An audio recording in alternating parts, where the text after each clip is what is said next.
ماں سے مطالبہ کیا، ماں نے حضرت عمر سے مطالبہ کیا کہ عید آ رہی ہے، بچے کپڑے مانگ رہے ہیں۔ یہی موقع ہوتا ہے جب لوگ پھسلتے ہیں۔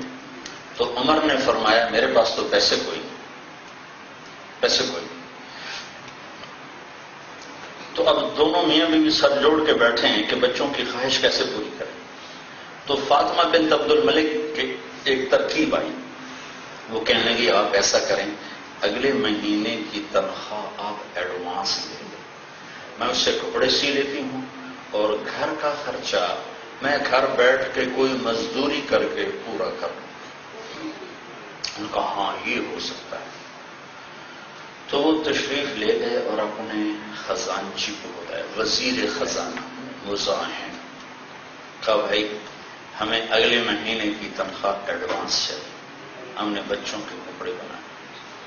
تو مزاحم نے کہا آپ مجھے لکھ کر دے دیں کہ آپ اگلا مہینہ زندہ رہیں گے، میں آپ کو تنخواہ ایشو کروں گا، میں آپ کو تنخواہ دے دیتا ہوں۔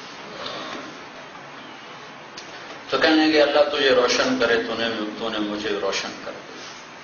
اور گھر آ کر کہا فاطمہ میرے بچوں سے کہہ دو کہ تمہارا باپ کپڑے لے کے نہیں دے سکتا۔ اور یہ اس وقت کی بات ہے جب 3 بر اعظم میں زکوٰۃ لینے والا ایک فرد باقی نہیں بچا، اس وقت کی بات ہے۔ لوگ زکوٰۃ لے کے نکلتے تھے اور لینے والا کوئی نہیں ہوتا تھا۔ جب عید کی نماز پڑھائی اور سارے سرداران مملکت اور شاہی خاندان کے لوگ ملنے کے لیے آئے، جاہو جلال بنو امیہ نے کر کے دکھایا ہے، تو حضرت عمر کے بچے بھی آئے، تو وہ اسی پرانی حیات میں، تو ان کے ایک بیٹے ہیں عبد الملک جو باپ سے بھی 4 ہاتھ آگے تھے تقوی میں، اور ان سے 1 ہفتہ پہلے ان کا انتقال ہوا، 1 ہفتے بعد پھر ان کا والد کا بھی انتقال ہوا۔ تو حضرت عمر کی آنکھوں میں پانی بھر آیا اور کہنے لگے بچوں آج تو میں دکھ تو ہوگا اپنے باپ پر کہ 3 بر اعظم کا خلیفہ ہو کر ہمیں کپڑے بھی لے کے نہ دیے۔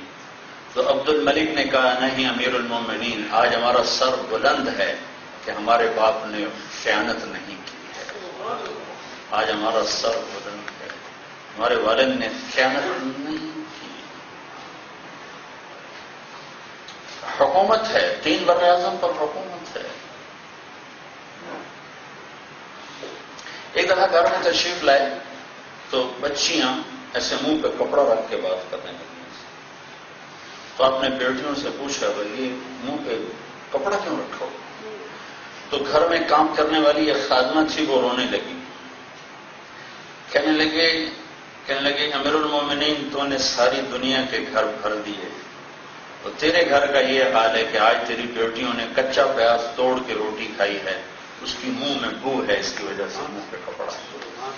تو عمر رضی اللہ تعالیٰ عنہ بیٹھ کے رونے لگے، کہا میری بچیوں میں تمہیں بڑے اچھے کھانے کھلا سکتا ہوں لیکن میں دوزخ کی آگ برداشت نہیں کر سکتا۔ جب ان کے انتقال کا وقت آیا تو ان کے سالے مسلمہ جن کا میں نے پہلے نام بتایا، کہنے کہ بھائی امیر المومنین آپ بچوں پہ بڑی زیادتی کر کے جا رہے ہیں۔ کہنے کہ کیا؟ تو ان کے لیے 1 پیسہ نہیں چھوڑا، کیا کریں گے آپ کے مرنے کے بعد؟ تو حضرت عمر نے کہا مسلمہ حرام میں نے کھلایا نہیں، حلال میرے پاس تھا نہیں، تو کیا اوروں کا حق کھلاتا؟ تو مسلمہ نے کہا چلو میرے بھانجے ہیں، میں 1 لاکھ روپیہ ہدیہ کرتا ہوں، فی کس آپ ان کو عطا کر۔ کہنے کہ وعدہ کرتے ہو دو گے؟ کہا ہاں وعدہ کرتا ہوں کہ ایسا کرو جہاں جہاں سے ظلم کر کے یہ پیسہ اکٹھا کیا ہے وہاں واپس کر دو، میرے بچوں کو تیرے مال کی ضرورت نہیں۔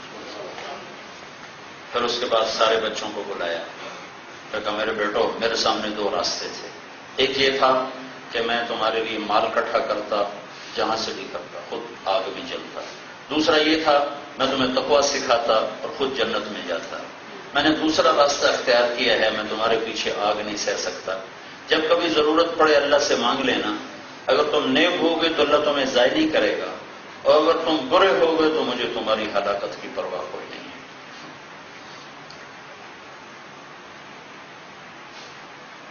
آج ان کا انتقال ہو رہا ہے، تو رجا کو بلا کر کہہ رہے ہیں کہ رجا مجھے قبر میں اتارنے کے بعد دیکھ لینا میرے ساتھ کیا ہوتا ہے۔ تو ان کی میت کو چارپائی کے قریب چارپائی سمیت ان کی میت کو قبر کے قریب کیا گیا، اور میت اٹھانے کے لیے اب لوگ بڑھ رہے ہیں کہ وہ رومال لاؤ، یہ لاؤ، وہ لاؤ، کہ تیز ہوا کا جھونکا آیا اور ایک پرچہ یوں لہراتا ہوا عمر کی چھاتی پہ آ کے گر گیا۔ تو لوگوں نے پرچے کو اٹھا کے دیکھا تو اس پہ لکھا تھا بسم اللہ الرحمن الرحیم، براءۃ من اللہ لعمر بن عبد العزیز من النار، اللہ نے عمر کو جہنم سے آزاد کر دیا مرنے سے پہلے۔ اور پھر ان کو قبر میں ڈالا اور رجا نے، اور کہتے میں نے ان کے کفن کی سر کی گرہ کو کھولا تو میں نے دیکھا اپنی جگہ پہ چہرہ فکس، اور کأنہ فی القط قمر، یوں لگتا تھا 14ویں رات کا چاند قبر میں اتر آیا۔ 3 بر اعظم پر بادشاہی کر کے اگر ایک آدمی اتنی بڑی جنت بنا سکتا ہے تو اسلام آباد کا تاجر چھوٹی سی تجارت میں اللہ کو کیوں نہیں راضی کر سکتا؟ ترجیحات بھائیوں بدلنی پڑیں گی، ترجیحات۔ ہماری زندگی کی بنیاد ہے جو حضرت علی رضی اللہ تعالیٰ عنہ کا فرمان ہے اپنے بچوں کو نصیحت وصیت لکھوائی، آخری ایام میں وصیت لکھوائی، اس کے چند الفاظ احی قلبک بالموعظہ ونورہ بالحکمہ وقوہ بالزہد وظللہ بالموت وقررہ بالفناء واعرض علیہ اخبار الماضین وصر فی دیارہم وانظر فی آثارہم این حلوا فإنک ترى قد انتقلوا من دار الغرور ونزلوا في دار الغربة فإنك سرت كأحدهم فلا تبع آخرتك بدنياك بل بع دنياك بآخرتك۔ یہ سارا مضمون ہے۔ کس کو وصیت ہو رہی؟ جو جنت کے پہلے سے ہی سردار ہیں۔ یہ مجھے آپ میرے نبی نے کہا حسن حسین جنت کے نوجوانوں کے سردار ہیں۔ عمل ابھی شروع ہی نہیں، ابھی تو ماں کا دودھ بھی نہیں چھوٹا، اور میرے نبی نے بشارت دی کہ حسن اور حسین جنت کے نوجوانوں کے سردار ہیں، اور میری بیٹی فاطمہ جنت کی عورتوں کی سردار ہے، اور علی کا گھر میرے گھر کے سامنے ہے۔ یہ اتنے بڑی بشارتوں والے لوگ ہیں۔ آپ نے دونوں کو اٹھایا۔ عرب میں بچہ اٹھانا عیب تھا، عرب سردار بچہ اٹھائے عیب تھا، اور اٹھا کے باہر آنا اس سے بڑا عیب تھا۔ تو آپ نے دونوں کو اٹھایا، یہاں پر اٹھاؤ تو کچھ معقول ہوتا ہے، یہاں بٹھایا، یہاں ایک کو اس کندھے پر ایک کو اس کندھے پر، اور ان کو یوں سہارا دے کر باہر بھری مجلس میں آ گئے۔ ایک بدو تو پاگل ہو گیا، وہ تو تصور نہیں کر سکتے تھے کہ یہ اتنا بڑا رسول یہ کام کرے گا۔ تو میں نے کہا یا رسول اللہ یہ کیا کر رہے ہیں؟ آپ کو ان سے اتنا زیادہ پیار ہے؟ ہاں ہاں، مجھے ہی نہیں اللہ بھی ان سے پیار کرتا ہے، اور میرے اللہ کا وعدہ ہے جو ان سے پیار کرے گا ان سے بھی اللہ پیار کرے گا، جو ان سے بغض رکھے گا اللہ ان سے بغض رکھے گا، جو ان سے پیار کرے گا اللہ ان سے پیار کرے گا۔ آگے حضرت عمر تھے کہنے لگے او بہت بڑی سواری ہے بھائی، بہت بڑی سواری ہے بھائی۔ تو آپ نے فرمایا سوار بھی تو دیکھو کتنے بڑے سوار ہیں۔ ان کو وصیت لکھوائی جا رہی، جنتی و جنتی کو وصیت لکھوا احی قلبک بالموعظہ، میرے بیٹے دلوں کو زندہ رکھنا قرآن کے ساتھ۔ جب اسلام آباد کے تاجر کو سال گزر جائے قرآن کی شکل ہی نہ دیکھے تو دل زندہ ہے کہ مر چکا ہے؟ پورا مہینہ گزر جائے قرآن کی شکل ہی نہ دیکھے، پڑھنا تو بڑی بات ہے۔ احی قلبک بالموعظہ، یہ دل زندہ رکھنا، یہ کیسے زندہ ہوتا ہے ابا جان؟ کہ میرے بیٹے یہ قرآن کی تلاوت سے زندہ ہوتا ہے۔ ونورہ بالحکمہ، اس میں روشنی کے چراغ جلاتے رہنا، اسے روشن رکھنا۔ یہ کیسے روشن ہوتا ہے؟ یہ اللہ کے رسول کی حدیثوں سے روشن ہوتا ہے۔ وقوہ بالزہد، اسے مضبوط بنانا۔ مضبوط کیسے ہوتا ہے؟ ایکسرسائز سے نہیں۔ یہ کیسے مضبوط ہوتا ہے؟ یہ دنیا کی بے رغبتی سے مضبوط ہوتا ہے۔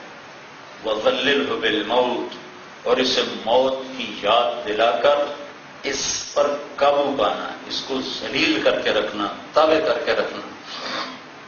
وَقَرَّرْهُ بِالْفَنَاءِ، اور اس سے اقرار لینا کہ تو نے بھی مر جانا ہے۔ وَأَعْرِضْ عَلَيْهِ أَخْبَارَ الْمَاضِينَ، مری قوموں